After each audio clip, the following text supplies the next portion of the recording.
दीप्ति गोयल और आप देख रहे हैं ट्रू इंडिया न्यूज। आइए रुख करते हैं अब खबरों की ओर। हम हमारे साथियों के साथ में यहाँ पत्रकार वार्ता में उपस्थित होकर के अशोक गहलोत जी से और कांग्रेस के प्रत्याशी करण सिंह उचाड़ा जी से कुछ सवाल करने के लिए आपके समक्ष उपस्थित हुए हैं।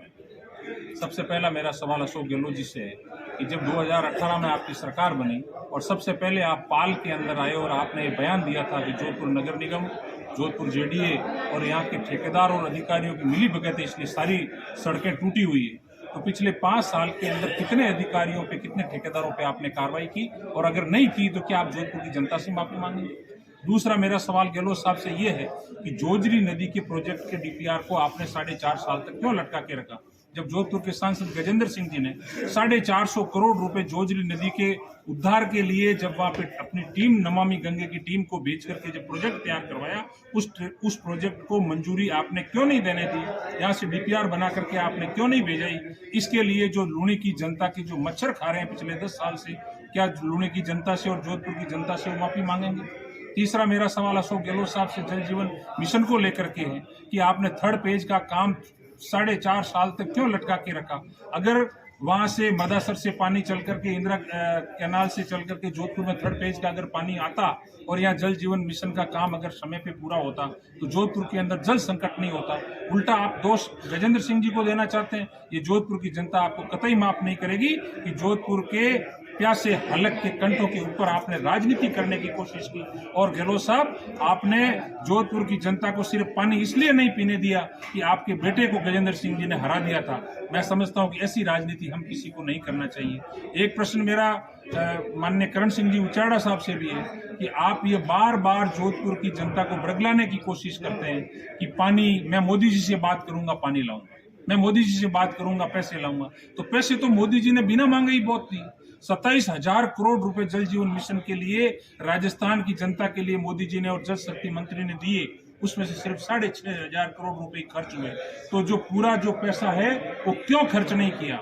3rd पेज की स्कीम पूरी क्यों नहीं की? ईआरसीपी को लागू समय पे क्यों नहीं किया? जब भजनलाल जी की सरकार बनते ही 3 महीने में जब ईआरसीपी और यमुना जल समझौता हो जाता है तो इन्होंने 5 साल उस पर राजनीति करके सिर्फ रैलियां, भाषण, धरने और मोदी सरकार के खिलाफ एक नैरेटिव सेट करने का काम किया, लेकिन जनता सब समझती है। इसलिए करण सिंह जी, आपको भी जब कांग्रेस के अंदर जब राज में आप थे तो आपको वो अपने सारे पत्र उजागर करने चाहिए जो जनता के लिए आपने अगर कुछ किया हो।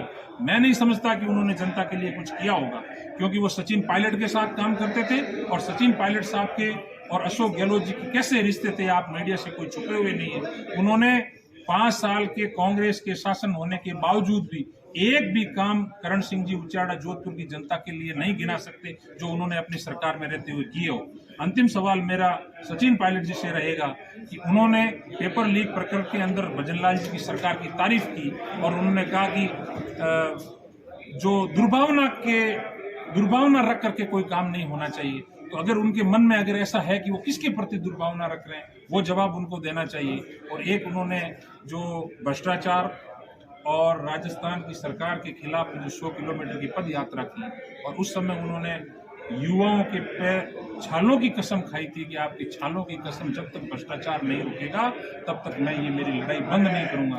तो क्या उनके खड़गे जी के निवास पे पहुंचते ही वो लड़ाई खत्म होगी?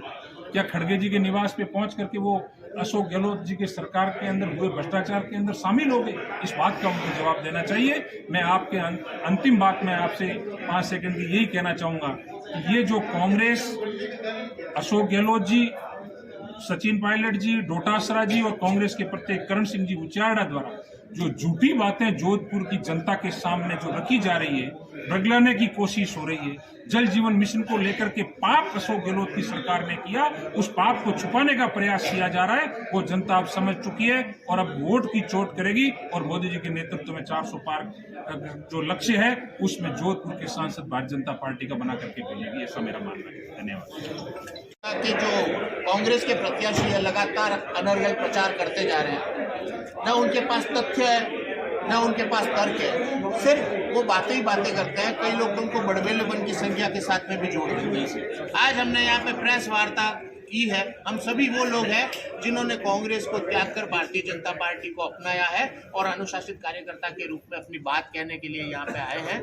कि पहली बात तो मुखियाड़ा साहब को ये कहना चाहते हैं कि अनर्गल प्रचार बंद करें। अपने आप को तो जोधपुर का सेवक बता रहे हैं, और जो गजेंद्र सिंह जी शेखावत जो 1992-1991 से लगातार छात्र संघर्ष छात्र हितों से जुड़ के जो है नारायण व्यास विश्वविद्यालय के अध्यक्ष रह चुके हैं, उनको वो बाहर का बताने का प्रयास कर रहे हैं। मुखियाड़ा साहब को हम ये कहना चाह रहे हैं कि आप अपने आप को सेवक बताने से पहले 2-3 सेवा के आयाम तो बताइए। ये तो बताइए कि मदर टेरेसा की तरह आपने कहीं पे एक आधा कोई खोला है क्या, आश्रम वगैरह खोला है, कोई अनाथ आश्रम आपने खोला हुआ है, कोई और दूसरा आश्रम खोला हुआ है? आपके पास ऐसे कुछ आयाम नहीं है। कोरोना में आपने किसी की कॉलोनी में अपना कोई क्वारंटाइन सेंटर भी बनाया था क्या? आपके पास ऐसे कोई आंकड़े नहीं है। सिर्फ अपने आप को पोस्ट करके सेवक बताने से कोई सेवक नहीं बन जाता है। उनको इस तरह के विरोधाभास से बचना चाहिए। दूसरी तरफ वो अपने आप को अशोक गहलोत साहब का बेटा बताने की बात करते हैं। अरे बेटे, तो आप 2009 में नहीं थे, 2014 में नहीं थे, 2019 में नहीं थे, 2018 के चुनाव में आप बेटे नहीं बने उनके सुमेरपुर के टिकट मांगने के बाद, और 2013 के विधानसभा के चुनाव में आप बेटे नहीं बन पाए लाहौर से चुनाव के टिकट मांगने के बाद। अब अचानक आप बेटे कैसे बन गए? अगर उनका बेटा वैभव जोधपुर जीतने की स्थिति में होता तो किसी भी सूरत में आज वो बेटे नहीं था। जैसा कि हनुमान सिंह जिनका, वो भी भारतीय जनता पार्टी के किसी मंच पे अपनी जाजम ढूंढने की तलाश में होते हैं। बहरहाल उनको इस तरह के विरोधाभास से बचना चाहिए। और फिर भी वो क्षेत्रवाद का आरोप अगर गजेंद्र सिंह जी शेखावत पे लगाते हैं तो अपने पोस्टर पे जो नेता इटली मूल की है जिसको वो भारतीय बताने की कोशिश करते हैं, पहले उनकी भारतीयता का खंडन करना चाहिए और फिर जोधपुर की बात करनी चाहिए। पहले देश की बात करनी चाहिए। ये तो है ही है। इसके साथ में हमारे गहलोत साहब से भी ये प्रश्न है कि जोधपुर में जहाँ पे वो 5 बार मेंबर ऑफ पार्लियामेंट रहे, 6 बार विधायक रहे, जोधपुर की जनता से वो 77 में भी चुनाव लड़े थे। उन्होंने इतने सारे चुनाव लड़े, जोधपुर की जनता से इतना जुड़ाव रहा।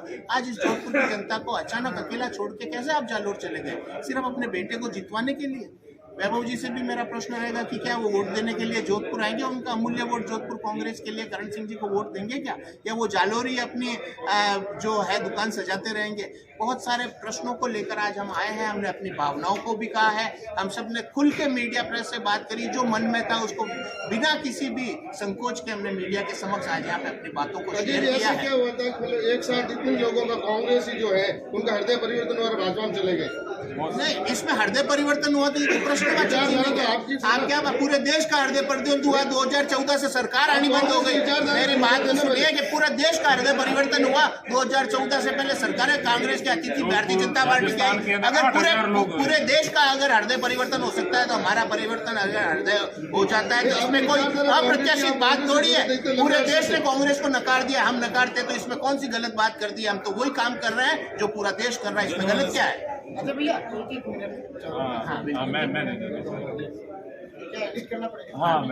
फिर भी दे देता हूँ कि मैं जोधपुर शहर जिला कांग्रेस कमेटी सरदारपुरा ब्लॉक के महामंत्री से लेकर 1992 में जोधपुर शहर जिला कांग्रेस कमेटी का मेंबर बन गया था, और 1992 से आज तक जितनी भी जिला कांग्रेस कमेटियां बनी मैं उसमें पदाधिकारी के तौर पर काम करता रहा।